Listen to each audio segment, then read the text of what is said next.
married to about 30 years ago, maybe not quite as long, but I recognized right away that John was a gentleman. And the last time I saw John, maybe 3 weeks ago or so, was at Contra, and he was, again, so happy and excited, and I said, "How are you doing, John?" And he said, "I'm doing great, I'm retired." And so, as we always do, he and I swapped history stories because I teach history and John studies history.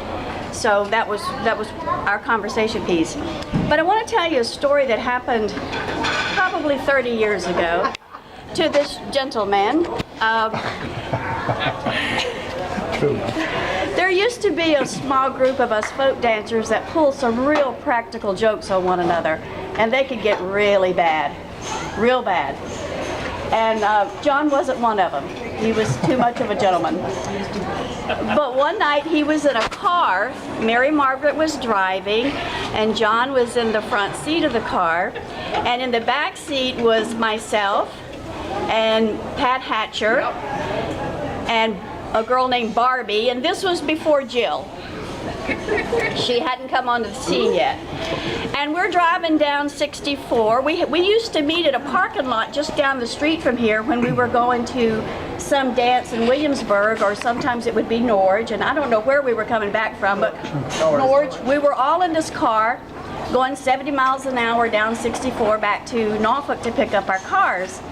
And a car pulled up beside us, and we looked out, and there was someone's behind, a moon, sticking all the way out the window. And of course, Pat and myself and Barbie were laughing, dying of laughing. So the girls, I didn't do it. I didn't do it. I had kids at home. They took off their bras and they were rolling them out the window like this. And Mary Margaret's trying to keep on the road. You know Mary Margaret, she's, yes.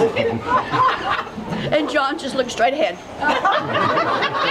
He didn't say one word. So about a couple of months later, this person that did the moon out the window, he was leaving. He was going to, I want to say Saudi Arabia, but I'm not sure if that's true. Yeah. And so I had a big cake made about the size of this table, and it was the moon, and it said, "His moon," with his name, "His moon over," and I'm going to say Saudi Arabia. I'm not sure where it was. Saudi Arabia. Did it say that? Yeah. Okay. And who that could have been. I wonder who that could have been. But poor John, I never got to ask him how he felt about that. But I think his nonverbal told us how he felt about it. True story.